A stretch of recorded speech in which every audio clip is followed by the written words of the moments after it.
Hello student, आज आपण पाहणार आहोत the index of the product of quotient of two numbers. Okay, त्यासाठी काही एक्झाम्पल दिलेत बघा.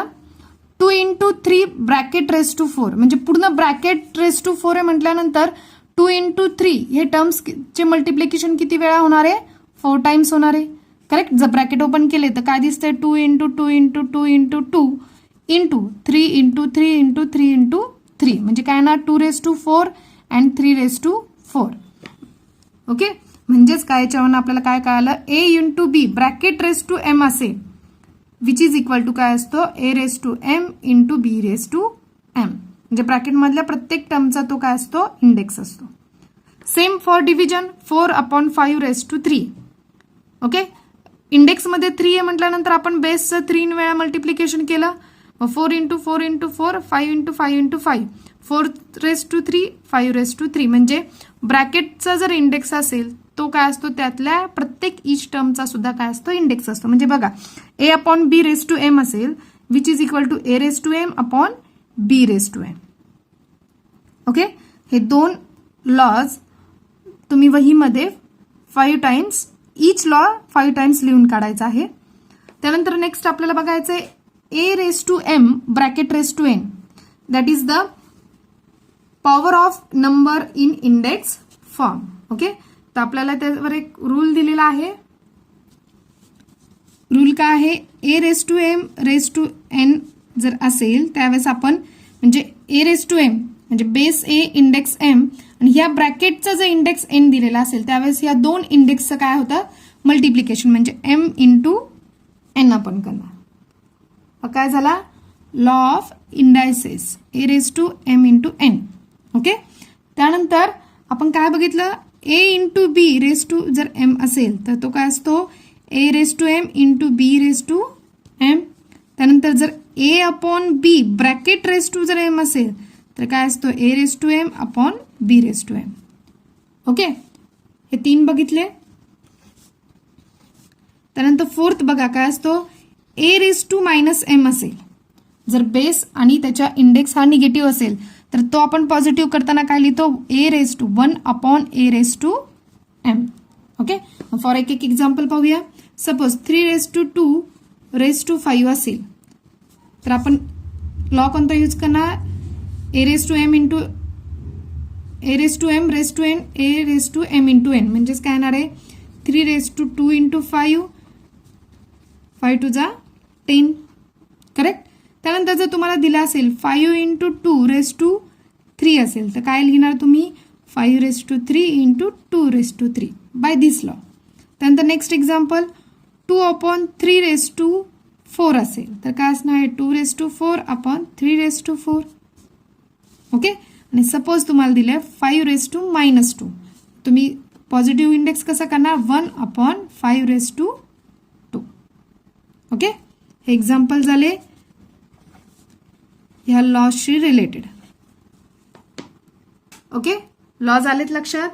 यावर आधारित आपल्याला प्रॅक्टिस सेट 29 मधले एक्झाम्पल सॉल्व्ह करायचे आहेत. Practice set 29 question number first 15 upon 12 raise to 3 आणि ह्या ब्रॅकेट रेस टू काय दिले आपल्याला? 4. ओके, लॉ ऑफ इंडायसेस कोणता यूज करणार आहे आपण? a raise to m raise to n which is equal to a raise to m into n म्हणजेच काय? a race to mn. हा लॉ ऑफ इंडायसेस यूज करणार म्हणजेच काय ना 15 अपॉन 12 रेस टू 3 इंटू 4.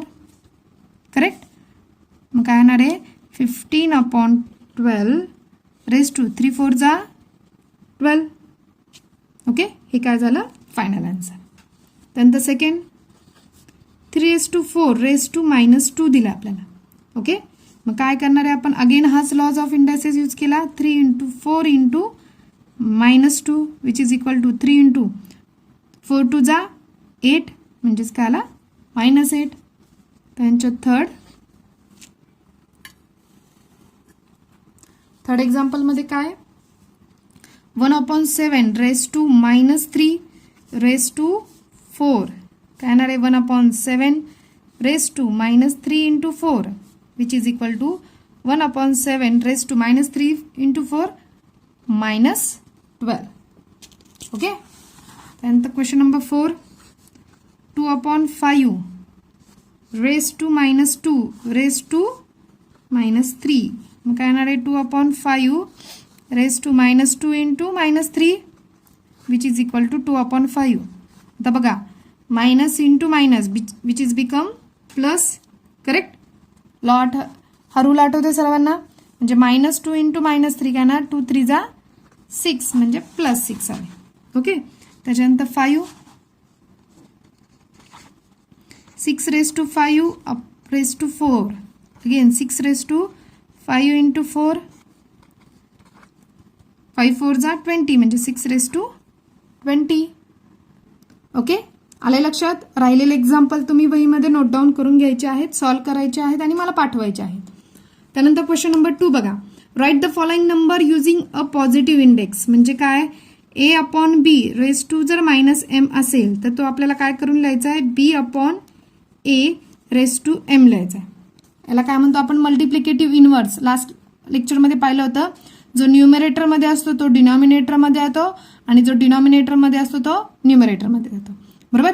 मग दिलेल्या एक्झाम्पल मधल्या निगेटिव्ह इंडेक्स आपल्याला काय करायची पॉझिटिव्ह इंडेक्स फॉर्म मध्ये लिहायचे. हा झाला क्वेश्चन नंबर 2. त्यातला फर्स्ट एक्झाम्पल आपल्याला दिले 2/7 रेस टू -2 दिलाय. हा इंडेक्स निगेटिव्ह आहे त्याला आपल्याला पॉझिटिव्ह मध्ये लिहायचं. म्हटलं काय करणार आहे आपण बघा. जो न्यूमरेटर मध्ये होता तो डिनॉमिनेटर मध्ये गेला आणि जो डिनॉमिनेटर मध्ये होता तो न्यूमरेटर मध्ये गेला आणि इंडेक्स काय होतो आपला पॉझिटिव्ह. म्हणजे 2/7 काय होणार 7/2 raise to 2. Okay. Second 11/3 raise to -5 काय येणार 11/3 चा मल्टिप्लिकेटिव्ह इनव्हर्स काय असणार 3/11 रेस टू 5. करेक्ट. नंतर थर्ड 1/6 रेस टू -3. ओके. मग काय करणार 6/1 रेस टू 3. करेक्ट. म्हणजेच काय असतो तो 6 रेस टू 3. त्यानंतर question number 4 y raise to -4. Okay. यासाठी बघा आपण आत्ताच रूल बघितला a raise to -m which is equal to 1/a raise to m. तो रूल इथे यूज केला जातो. तो म्हणजे काय येणार आहे 1/y रेस टू 4. आणि इथे न्यूमरेटरमध्ये इथे काय आला डिनॉमिनेटरमध्ये आला. ओके. आले सर्वांच्या लक्षात एक्झाम्पल्स.